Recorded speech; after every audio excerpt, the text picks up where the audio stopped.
Hello friends, आज की video में हम बात करेंगे रिजल्ट की अपडेट और उसके बाद यूएमसी हियरिंग के ऊपर। यूएमसी हियरिंग क्या होती है और जिनका यूएमसी बन गया है, केस बन गया है, उनको कैसे अब बोर्ड में जाके क्या करना है, वो सारी बातें बताऊंगा। सबसे पहले रिजल्ट की अपडेट के ऊपर चर्चा करें तो आपका जो रिजल्ट है वो बताया जा रहा है कि अब फाइनल स्टेज में है। जैसा कि मैंने आपको बताया था, कॉपी चेकिंग आपकी खत्म हो गई। उसके बाद जो है अब जो काम होते हैं जैसे कि मार्क्स टैबुलेशन, इसके अलावा डिकोडिंग ऑफ मार्क्स, तो ये सारी चीज़ें जो हैं ये भी यहाँ पर अब आपकी लास्ट फाइनल स्टेज में है और बहुत जल्दी ये भी पूरी हो जाएंगी और उसके बाद आपका जो है रिजल्ट जारी कर दिया जाएगा। जैसे ही रिजल्ट आएगा गाइज, आपको जो है मैं बता दूंगा वीडियो के माध्यम से, टेंशन लेने की जरूरत नहीं है। जैसे ही रिजल्ट आता है आपको जो है मैंने बता रखा है, फिर से बता देता हूँ। यहाँ पर जो वेबसाइट है उसके ऊपर जाकर आप लोग चेक कर सकते हैं। गूगल के ऊपर आपको सर्च करना है एग्ज़ाम सरकारी रिजल्ट इन्फो। ध्यान से देख लीजिए स्पेलिंग वगैरह, एग्ज़ाम सरकारी रिजल्ट इन्फो, ये यहाँ पर आपको जो है सर्च करना है। जैसे ही आप लोग ये सर्च करोगे तो यहाँ पर आपको एक वेबसाइट दिखाई देगी। इस वेबसाइट के ऊपर आपको क्लिक करना है। इसके ऊपर क्लिक करने के बाद आपके सामने कुछ इस प्रकार से आ जाएगा। अब आपको स्क्रॉल करके नीचे चलना है और यहाँ पर देखो ये रहा HBSC हरियाणा बोर्ड 10-12 रिजल्ट 2025। इसके ऊपर आपको क्लिक करना है। जैसे आप इसके ऊपर क्लिक करेंगे, कोई ऐड वगैरह आए तो उसको काट देना और उसके बाद जो है नीचे स्क्रॉल करोगे तो नीचे आपको दो लिंक मिल जाएंगे भाई, हरियाणा बोर्ड 10th क्लास का और 12th क्लास का। आप लोग यहाँ पर देख सकते हो HBSC रिजल्ट 10th क्लास और 12th क्लास, दो लिंक यहाँ पर दिए गए हैं। लिंक एक्टिवेट सून, यानी कि जैसे रिजल्ट आएगा लिंक एक्टिवेट हो जाएंगे। यहाँ से आप लोग जो है क्लिक करके अपनी इन्फॉर्मेशन डाल के अपने roll number, father's name, mother's name आप लोग सर्च कर सकते हो। आगे अब बात करते हैं यूएमसी हियरिंग के ऊपर। ये यूएमसी हियरिंग है क्या? सबसे पहले तो स्टूडेंट्स आधे से ज़्यादा ऐसे हैं जिनको यही नहीं पता यूएमसी क्या है। तो यूएमसी का फुल फॉर्म है अनफेयर मीन्स केसेज, यानी कि यहाँ पर जब आप एग्जाम दे रहे होते हो, जो हरियाणा बोर्ड के अभी एग्जाम हुए थे 10वीं 12वीं के, तो उसमें जो चीटिंग करते हुए जिनको पकड़ लिया गया था उनका केस बन गया, तो उसी केस को हम बोलते हैं यूएमसी। यानी कि वो जो है कुछ गलत चीज़ कर रहा था, अनफेयर मीन्स कर रहा था, तो उसको पकड़ लिया गया और उसका केस बना दिया गया। तो अब जो है क्या होता है, फिर केस बना के चले गए, टीचर जो फ्लाइंग थी वो केस बना के चली गई, लेकिन उन स्टूडेंट्स का जो है नाम लिखकर फिर बोर्ड में भेज दिया जाता है।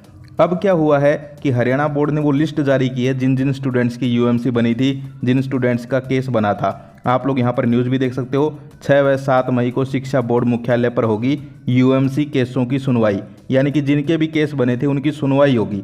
जैसे कोर्ट होता ना, कोर्ट में एक जज होता है, एक वकील होता है और यहाँ पर एक आरोपी होता है, तो वो जो है जज के सामने वकील उसकी जो है पेशी करवाते हैं, ठीक है। तो इस प्रकार से जो है सुनवाई होती है। तो आपका भी यहाँ पर क्या होगा, आपकी जो है हरियाणा बोर्ड की ऑफिशियल वेबसाइट पे आप लोग देख सकते हो एक लिस्ट आई हुई है। इस लिस्ट में ये जो स्टूडेंट्स के नाम हैं, इन स्टूडेंट्स को जो है 6 और 7 तारीख को जाना है। नाम के आगे लिखा हुआ है किसको 6 को जाना है, किसको 7 को जाना है, आप लोग देख सकते हो। तो इसके अंदर जो है यहाँ पर आपकी सुनवाई होगी। अब वो सुनवाई क्या होती है वो सुन लीजिए ध्यान से, जिसको हम हियरिंग बोलते हैं, यूएमसी हियरिंग। समझ गए यूएमसी का मतलब कि भाई जिनका चीटिंग करते हुए जिनको पकड़ लिया गया था, जिनका केस बन गया था, उनको जाना है, सिर्फ सभी को नहीं जाना। बात आती है कि अब वहाँ पर जाकर करना क्या पड़ता है, ये हियरिंग कैसे क्या होती है। तो देखो, जिनका भी लिस्ट में नाम आ गया, जो ये हरियाणा बोर्ड की ऑफिशियल वेबसाइट पे ये लिस्ट आई हुई है, जिसका भी नाम है इसके अंदर, उसके आगे डेट भी लिखी हुई है कि भाई स्टूडेंट को 6 तारीख को जाना है या फिर 7 तारीख को जाना है। ये 2 दिन है, इन 2 दिनों में ही जो है आपके केसेज की सुनवाई होगी। जिनके आगे 6 लिखा हुआ है उनको 6 तारीख को जाना है, जिनके आगे 7 लिखा हुआ है उनको 7 तारीख को जाना है। हरियाणा बोर्ड भिवानी में जाना है, समझ गए। वहाँ पर जाने के बाद क्या होगा, वहाँ पर अलग अलग डेस्क लगी होती हैं। वहाँ पर जो है जजेज के रूप में, जैसे कोर्ट में जज होता है ना, ऐसे टीचर्स बैठे रहते हैं हरियाणा बोर्ड के। वो आपकी सुनवाई करते हैं। जैसे आपको सामने खड़ा कर लिया, फिर वो आपको पूछेंगे भाई आपका जो है केस बना था, क्या तुम चीटिंग कर रहे थे? फिर तुम बताओगे कि सर हाँ कर रहा था या फिर नहीं कर रहा था। फिर उस हिसाब से वो जो है डिसीजन लेते हैं। मान लीजिए आपको जो है उन्होंने दोषी पाया कि भाई आप लोग चीटिंग कर रहे थे, तो वो क्या कर सकते हैं, कई बार जो है स्टूडेंट का वो पेपर कैंसिल हो जाता है। फॉर एग्जांपल मान लीजिए आपको पकड़ा था यहाँ पर इंग्लिश के पेपर में, तो आपका वो इंग्लिश का पेपर कैंसिल हो जाएगा, फिर आपको दोबारा देना पड़ेगा वो एक पेपर। कई बार क्या होता है सारे पेपर भी कैंसिल हो जाते हैं, ठीक है।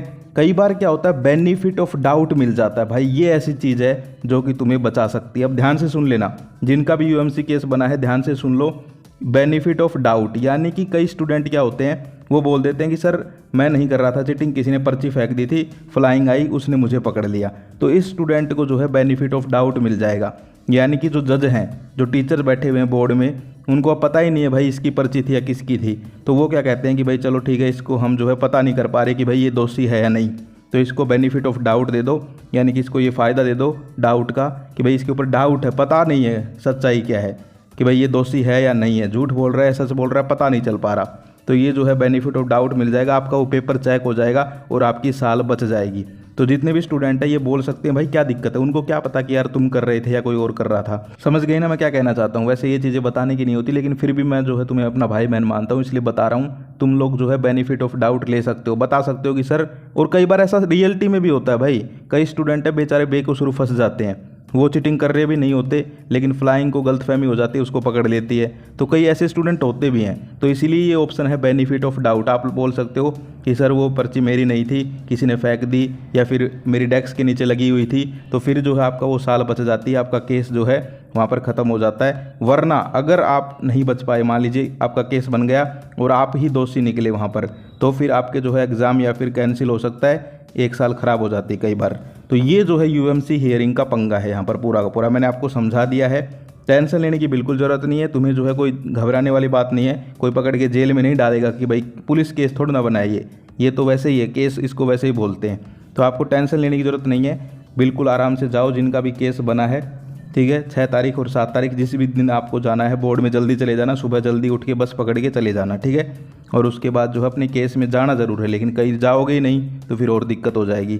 तो ये जो है मैंने आपको समझा दिया है। आप लोग जो है बेनिफिट ऑफ डाउट ले सकते हो कि सर मेरी पर्ची नहीं थी, ये था वो था, लेकिन अगर आपने कह दिया कि हाँ मैं ही कर रहा था, ये कर रहा था, तो तुम खुद ही कह रहे हो कि हाँ भाई मैंने ही गुनाह किया है, तो फिर वो तुम्हारा पेपर कैंसिल कर देते हैं। सो ये सब होता है यूएमसी हियरिंग में। आई होप आप लोग समझ गए होंगे। अब हरियाणा बोर्ड की ऑफिशियल वेबसाइट पे एक लिस्ट आई हुई है इस प्रकार से, उसमें जाके अपना नाम चेक कर लो। जिनको पता भी होगा, जिनका केस बना था, जिनको फ्लाइंग ने खड़ा किया था, उनको सबको पता भी होगा। तो इसमें जो है सारे नाम वगैरह लिखे हुए हैं, आप लोग ये लिस्ट देख सकते हो, कितने सारे पेज हैं इसमें। और जिस भी डेट को जाना है भाई चले जाना और आराम से करके आओ, कोई दिक्कत नहीं है। तो ये थी आज की वीडियो, फिर मिलते हैं। जय हिंद, जय भारत। कोई डाउट है तो कमेंट कर दो। Bye bye, take care.